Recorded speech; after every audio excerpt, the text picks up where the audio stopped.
Hey, what is up guys? This is Bill from Overivew Tech, and I'm currently at the MSI booth right now taking a look at a few of their new GTX 1080 graphics cards. And we're going to start with the gaming lineup with the GTX 1080 Gaming X. It features the all-new Twin Frozen 6 cooler, and unlike everyone else making GTX 1080s, this cooler only has 2 fans and it's a dual slot card.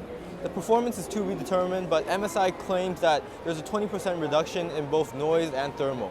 There's also an RGB light on the side of the card, but since this card has a red and black aesthetic design, I think the only colors that will match it is red and white, so the RGB is a bit wasted. Also, this card has a custom PCB design. It's 10 layers thick and has a 6+8 pin power connector.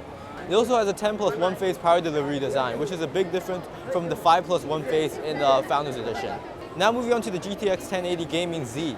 From the front, it might look the same as the Gaming X, but at the back there's what MSI calls Dragon Shield. The Dragon Shield is basically an MSI logo lit up with RGB lights, but why does that matter? What I didn't tell you is the chip inside has also been from MSI to ensure the highest overclocks. People from MSI are telling me this card is going to reach speeds up to 1.9 GHz right out of the box, but this number is not fixed or finalized, so take that with a grain of salt.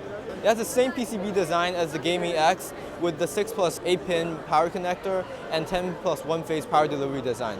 So since the two cards have the same PCB and cooler, I'm really interested to see how big of a difference the bin chip will make. Finally, let's move on to the GTX 1080 Armor.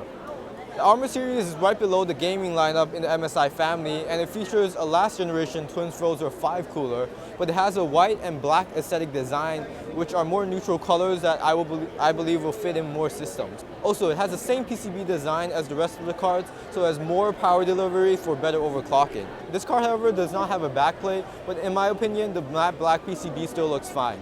The Armor Edition will start at around $650 US, while the Gaming Series will start from around $700 and move up from there. But none of the pricing is finalized yet. And that's pretty much everything from the MSI booth. For more coverage of Computex 2016, be sure to subscribe.